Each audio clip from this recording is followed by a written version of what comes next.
guys, welcome back to DailyCoin. Without further ado, today we're digging into the questions. What is NFT wash trading and why do market participants bother with it? And is there a blurry line between savvy trading activity and market manipulation?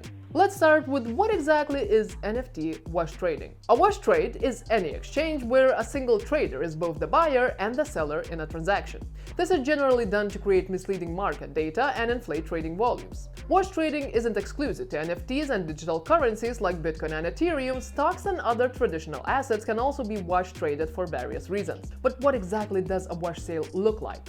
Imagine you own a CryptoPunk and you list it for sale on an NFT marketplace like OpenSea or Blur. With another cryptocurrency wallet you control, you buy the collectible from yourself. From an outsider's perspective, a trade has occurred, however, you still own the CryptoPunk and the crypto used to pay for it. Even on reputable cryptocurrency exchanges, traders are sometimes suspected of wash trading.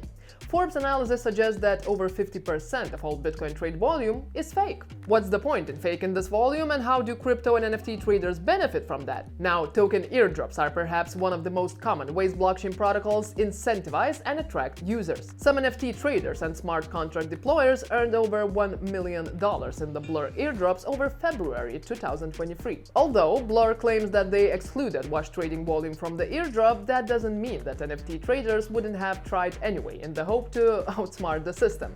The Blur airdrop opened renewed speculation about a potential OpenSea airdrop. Blur has been steadily siphoning market volume away from the NFT marketplace kingpin.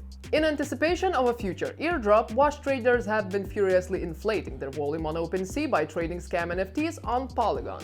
This significantly boosted trade volume over 900% on Polygon over 24 hours. Airdrop farmers have most likely chosen the Polygon network due to its minimal gas fees. Some shade-throwing Twitter users even speculated that Polygon team was behind the wash trading themselves, leading us to our next point.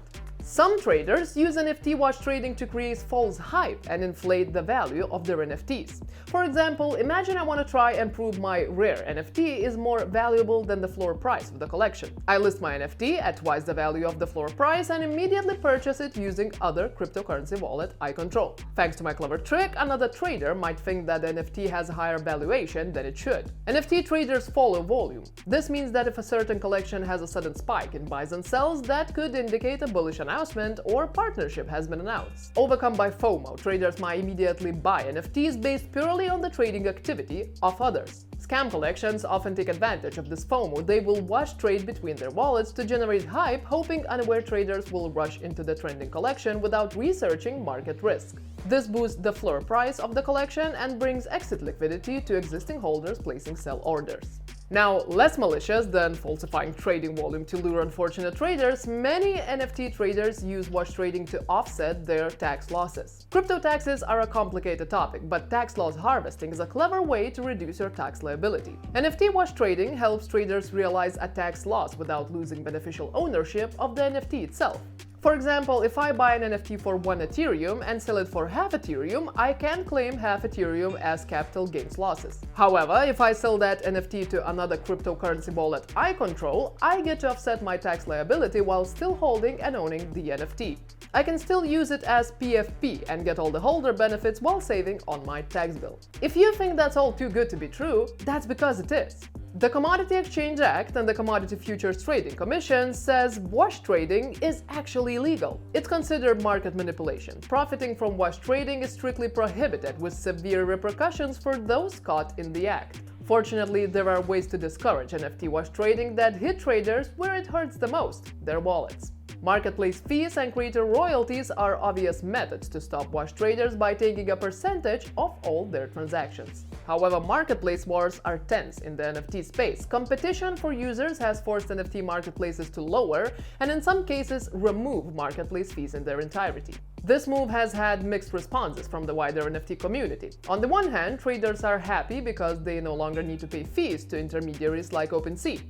At the same time, 0% fee marketplaces have opened doors to unrestrained market manipulation from wash traders. Moreover, removing creator royalties have been detrimental to many NFT collections, which rely on secondary volume as a source of income.